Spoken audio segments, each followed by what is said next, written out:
Good day, guys. There were many comments under the video from the test drive of the huge Hongqi LS7 SUV with a request to do a test drive of this car as well. I don't like gasoline acceleration, but since you ask, we'll show it. It seems to me that it's actually more interesting than an SUV. Here you have 500 horsepower with an acceleration of 4.3 seconds to 100, V8 4.0. And here we have air suspension, with a double wishbone at the front and a multi-lever at the rear. Inside, it's more technologically advanced, so make yourselves comfortable. Let's begin.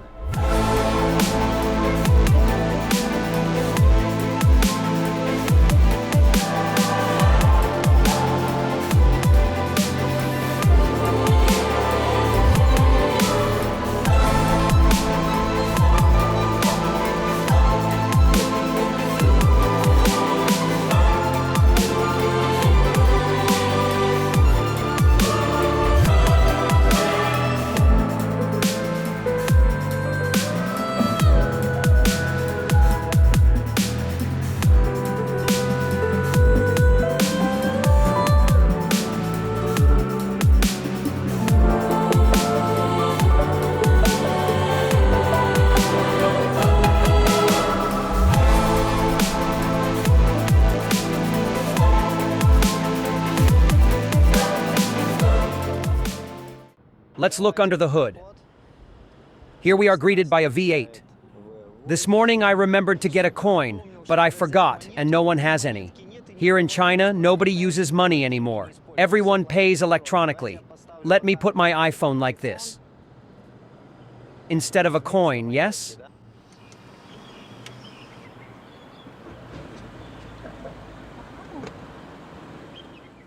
Please give a like for the effort. It's already late in the evening, and it's all because I specifically went back home after filming to get a coin.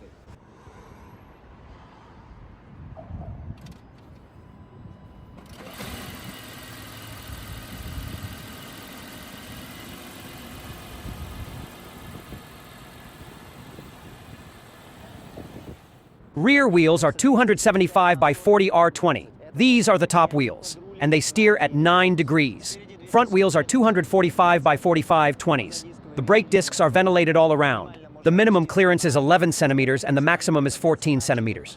At the rear right, there is a 75-liter tank, 187 centimeters tall, sat up straight, a finger in front of the knee. Front and back massage ventilation heated. There's a butt massage and a back massage. It's got auto doors all the way around. Extender to the max, long seat cushion. There's Nappa leather everywhere here, inside and out. Everywhere, absolutely. This is carbon, also here. Instead of carbon, it can be wood. Your choice. And look, the screen here is quite large, yet it fits here. Why doesn't everyone do it this way? Well, maybe it's just my taste. Some people might like having those screens sticking out in the middle. I don't really like it. I can't say they annoy me or I can't drive a car because of it or anything like that. But I just like it better when they hide it under the dashboard. What can I say about this design? I don't know. I can't say I like it very much. At the same time, I can't say that I am annoyed by anything here. It's calm, it's neat, and it's more youthful. Not like their LS7 SUV. Let's check for creaks. I want to start from here. It should definitely creak right here. It's too complicated to assemble. Yes, there was a little, but it went away. All right. At first there was, but it went away. Well, not bad. I would give it a solid 4. This is what the key looks like. It's round, made of metal, and it has a special place. Interesting. I see one spot for wireless charging with ventilation. All right. Start-stop. This button opens and closes the compartment with 2 cup holders. Nothing special there. Auto parking. Close the automatic door. You can immediately record video from all cameras. Changing of driving modes. This is music. You can open that door. Quite a lot of buttons. 13-inch screen. Very juicy picture. It'd be weird if it wasn't. Yeah, well, the screen just like everyone else's.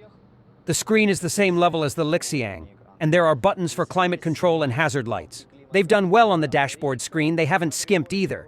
It's just a magnificent picture in front of the driver's eyes. This is a top quality screen. The steering wheel is made in leather of the highest quality, both inside and out, and those buttons are not touch sensitive. These are real buttons. This is how we can honk. Interesting. Steering wheel adjustment for height and reach. Button on the side. Gear shift selector, and there are paddle shifters here. Mirrors, light bulbs.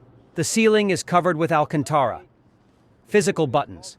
Here I control both the rear and front sunshades. The lights bulb, also on the buttons. The mirror can be a mirror, or it can be a display. In this case, the display that broadcasts the camera on the rear bumper.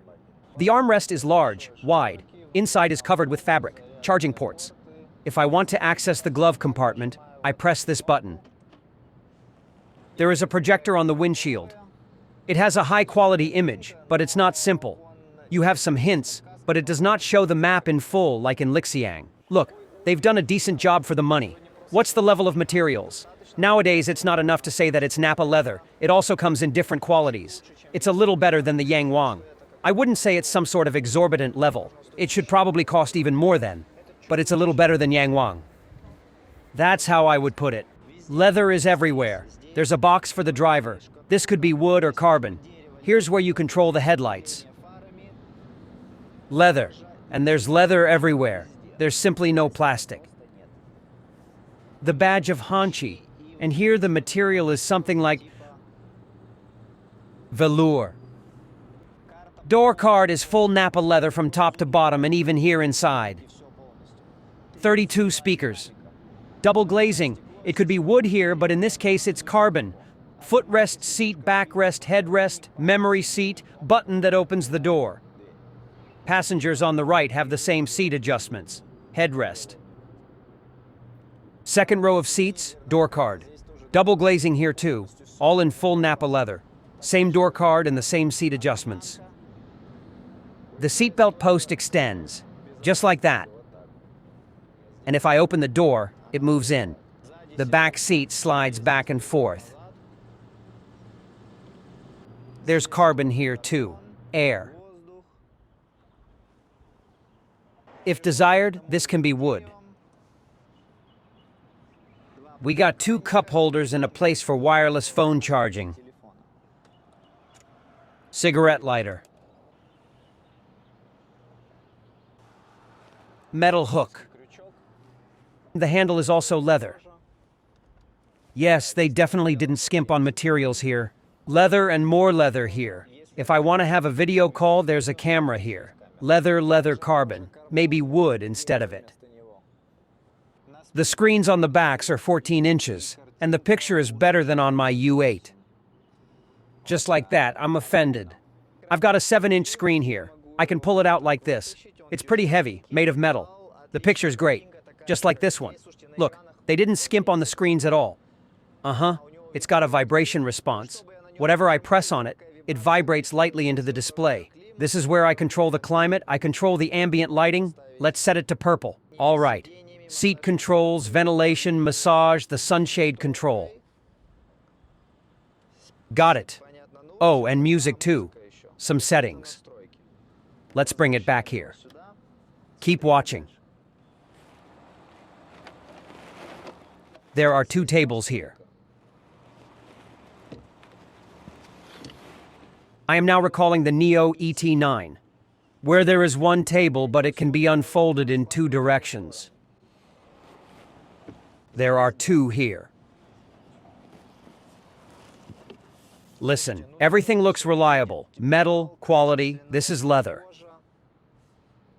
It's just a film here because it's new.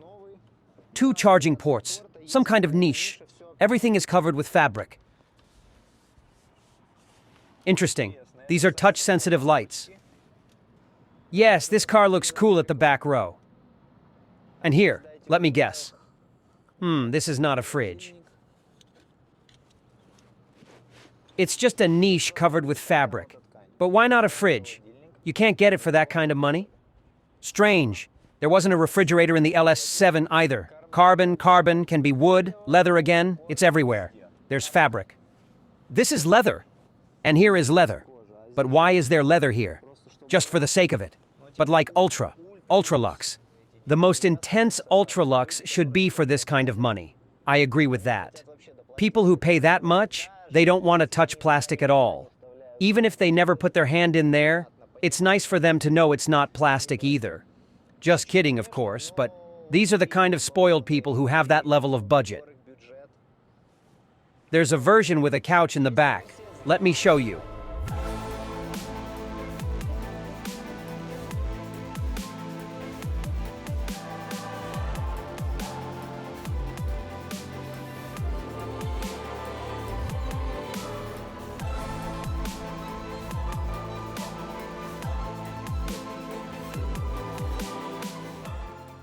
A couch in the back. I can move forward if needed. And I don't have a seat extender here. Unfortunately, but I have everything else. Here we have the same fancy screen as the four-seater version. And here is a place for wireless charging, a niche. Cup holders. Screens can be purchased for an additional fee. Charging ports. Roughly speaking, there are no ottomans and no tables. Everything else is the same, and there's space here. There's Alcantara here too. The ceiling can be of different colors. You know, I like the black interior better. The four-seat version doesn't necessarily have that orange interior. It can have a black interior too. The black interior, I think, is more interesting, with the carbon. I don't know. I don't really like wood anymore. Inside, there are 394 liters. Yes, the materials are good. What's here? The battery. And here? Tiny organizer.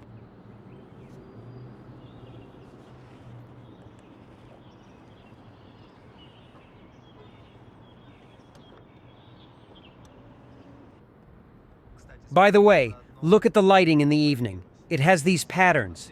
And this is where you can step and the trunk will open.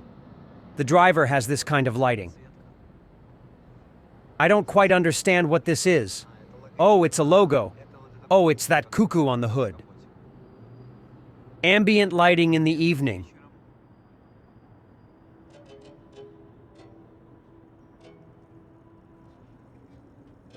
Listen, here's what I'll say.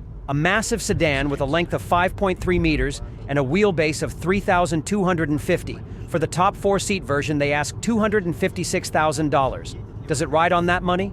I can't say yet. Not until I've ridden the Neo EZ9, Yangwang U7, and Huawei Maestro.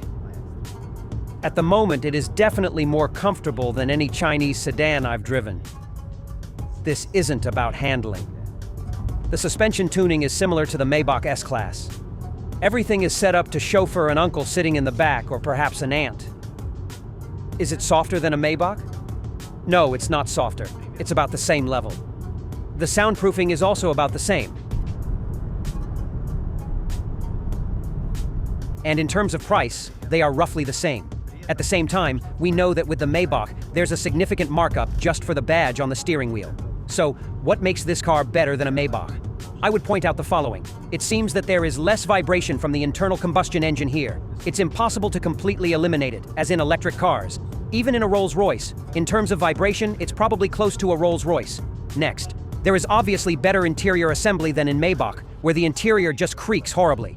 Thirdly, the multimedia interface here is more convenient. Plus, there's a more advanced voice assistant. In other aspects, they are similar to the Maybach. Now this is where it gets interesting. For example, if you compare it with the Huawei M9 priced at $80,000. Naturally, the finishing materials here are richer, but when it comes to the softness of the suspension, I wouldn't say it's significantly softer. There is a difference, but it's nowhere near as big as the price difference. In other words, both here and in the Maybach, you're paying for the interior finish and for a V8 engine, which seems unnecessary in the year 2025.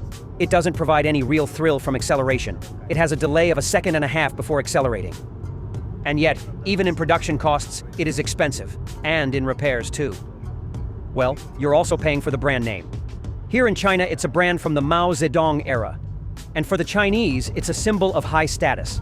According to the manager in China, these cars are usually bought by very wealthy individuals who do not want to drive Western cars and yet do not want to compromise on comfort. I would add that in terms of build quality and smart technologies, it even excels. So, the conclusion is that there is an extra cost for the brand name. Moving on. The seat is very comfortable. Top-notch level, no questions there. The internal combustion engine accelerates from 0 to 100 in 4.3 seconds. It lags for 1.5 seconds, like all internal combustion engines. On one hand, the car feels massive and heavy. The curb weight is 2.5 tons. Despite this, the steering is responsive and very smooth. The brakes are sufficient. And finally, the most important thing about this car. Passers-by and passing drivers actively turn to look at it. It's an expensive and rarely seen car on the road. All right, that's the conclusion. I liked everything about this car, except for two things. Firstly, I like more handling. I don't need that soft. But I'm judging as someone who drives, not in the back. Secondly, I don't like the 1.5 second delay. That's all. Thank you for your attention. If you liked it, you know what to do. Be well. See you again.